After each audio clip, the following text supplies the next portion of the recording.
के आसपास बाजार में कोई दुकान भी क्यों ना हो, किसी को दीवार में मेघ ठोकने भी नहीं देती, कील ठोकने भी नहीं देती कि कहा इसकी ठोक की आवाज से मेरे मुस्तफा की बेअदबी ना होने पाए। क्योंकि कुरान ने फरमाया है ला तरफउ अस्वातकुम फौका सौतिन नबी, अपनी आवाजों को बुलंद मत करो नबी की आवाज पर। वहां सिर्फ और सिर्फ तुम्हारा अदब देखा जाएगा। मदीना तैयबा जाना मेरे अजीजों यकीनन सआदत की बात है, लेकिन ईमान बचा करके वहां से आ जाना यह और बड़े कमाल की बात, बड़े कमाल की बात है। अपने अमाल और अपने अकीदे को बचाकर वहां से चला आना। अल्लाह अगर तौफीक दे तो मदीना तैयबा का इतना अदब करो, इतना अदब करो मेरे अजीजों कि आपका ईमान बुलंद हो जाए और बशाशत आपको महसूस होने लग जाए। एक और बात, बारगाह मुस्तफ़ा सल्लल्लाहु ताला अलैहि वसल्लम में अल्लाह करे हम सब की हाजिरी बार बार नसीब। वहां के हालात ऐसे हैं, हाजी जाते हैं, हम नसीहत करते हैं तो कहते हैं दिल की हुजूरी कैसे हो, हम क्या पढ़े, हम तो पढ़े लिखे हुए नहीं हैं। लोग अलग अलग अंदाज में सलाम पेश करते हैं, हम क्या करें। एक बात सुनिए, उस दरबार में आप जा रहे हैं जहां लकड़ी का रोना भी सुना जाता है, जहां हिरन का रोना भी सुना जाता है, जहां जानवरों की बोलियां भी सुनी जाती हैं, तो तुम तो उम्मत में हो, क्या आका अपनी उम्मत की नहीं सुनेंगे? तुम्हारी जुबान और तुम्हारे लहजे नहीं देखे जाते, तुम्हारे दिल की हुजूरी देखी जाती। खवातीन में हमने सुना था जब हाजिरी का वक्त होता है, बहुत सारी खवातीन आई सलाम पेश कर रही थी बारगाह मुस्तफ़ा। उसमें कुछ आलिमाएं थी, अच्छे अच्छे अंदाज में वो सलाम पेश कर रही थी। अस्सलातु वस्सलाम अलैका या शफीअल मुज़निबीन या रहमतल लिल आलमीन या अनीसल गरीबीन। हुजूर के जितने अलकाब थे वो सलाम पेश कर रही थी। एक गांव की रहने वाली देहाती बुढ़िया खड़ी थी करीब में। उसने जब ये बड़ी बड़ी पढ़ी लिखी आलिमा औरतों से सलाम सुना, उसको दुख हुआ कि मैं तो पढ़ी लिखी नहीं हूं, जाहिल हूं। काश मैं भी पढ़ी लिखी होती तो हुजूर को एक अच्छा सलाम करती। और उसको दुख भरा रोना आ गया, काश मैं पढ़ी लिखी होती तो आज हुजूर को अच्छा सलाम कर सकती। और इस दुख की वजह से, इस गम की वजह से वो ज्यादा देर तक हुजूर के दरबार में खड़ी ना हो सकी। रोते रोते अपने आंचल से आंसू पोंछते हुए सिर्फ यूं कहा अस्सलामु अलैकुम या रसूल अल्लाह, ऐ अल्लाह के रसूल आप पर सलामती हो, बस मुझे इतना ही आता है, इसके अलावा कुछ नहीं आता। वो भागकर अपने घर आई, अपनी क़यामगाह में आकर सो गई। फरमाया रात के वक्त ख्वाब में मेरे आका सल्लल्लाहु अलैहि वसल्लम तशरीफ लाते, किस्मत बेदार हुई। उस खातून से मेरे आका ने फरमाया आज लाखों लोगों ने मुझे सलाम किया, लेकिन उनमें से सबसे अच्छा मुझे तेरा सलाम लगा।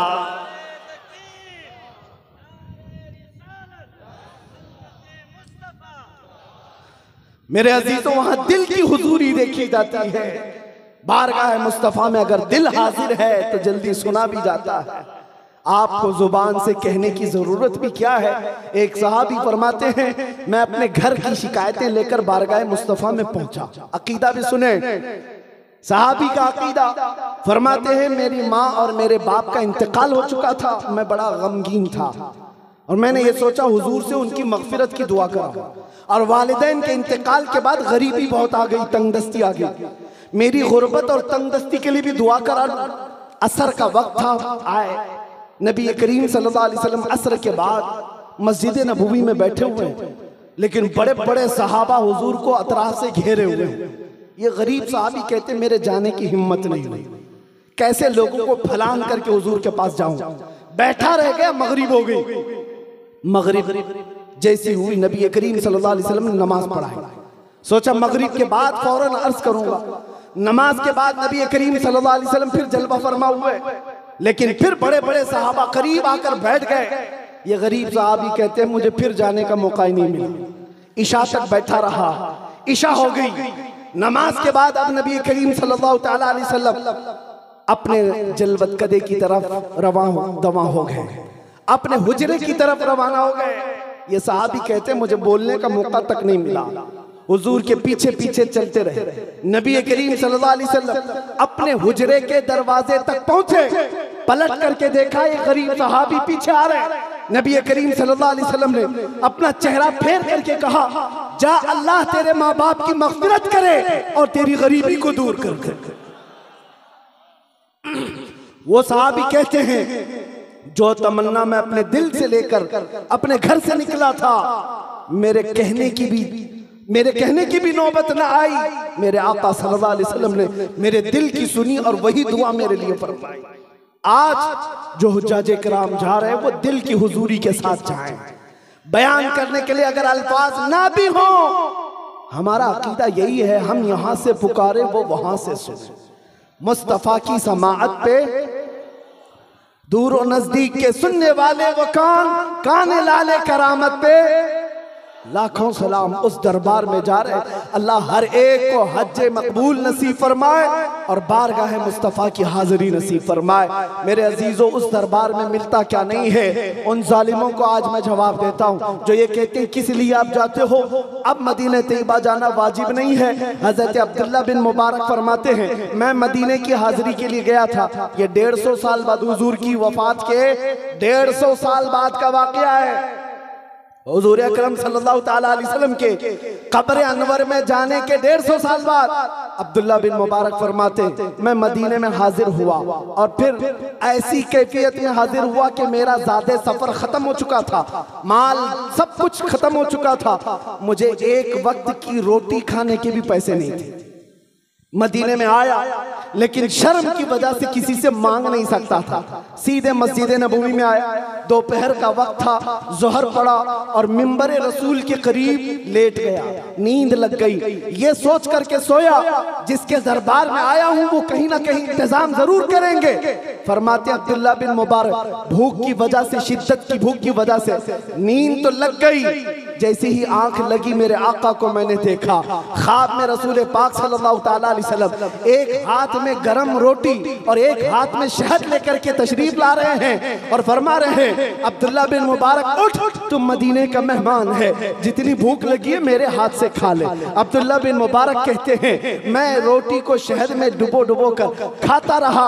आधी रोटी हो चुकी थी, असर का वक्त हुआ, मुअज्जिन अजान देने के लिए जा रहा था, किसी ने मेरा पैर पकड़कर खींच करके उठाया, असर का वक्त हो गया, अभी मस्जिद में सोया पड़ा है। अब्दुल्ला बिन मुबारक कहते हैं, बड़ा अच्छा ख्वाब देख रहा था, मेरे आका के हाथ से रोटी और शहद खा रहा था, लेकिन आंख खुल गई, नींद खत्म हो गई, ख्वाब से बाहर आया। ख्वाब का मामला ख्वाब में होता है। अब्दुल्ला बिन मुबारक कहते हैं, लेकिन जब मस्जिद नबवी में मेरी आंख खुली तो मैं देखता हूं आधी रोटी और शहद मेरे हाथ में अभी भी बाकी है।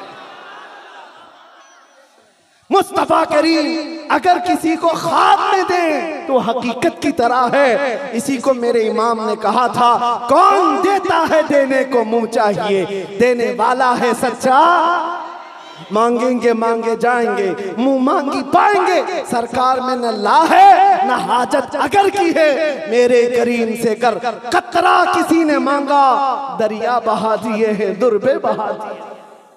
आज उसी अजमत को अपने दिलों में बसा कर जाने की जरूरत है। मैं एक बात कहकर अपनी गुफ्तगू को समेट लेता हूँ। हजरत अबू हफ्स समरकंदी रहमतुल्लाह ताला बड़े बुजुर्ग हैं, अपनी किताब में फरमाते हैं कि हमने मक्का मुकर्रमा में एक शख्स के मुतालिक ये सुना कि अचानक एक शख्स का इंतकाल हुआ। उसका एक अकलौता बेटा था घर में।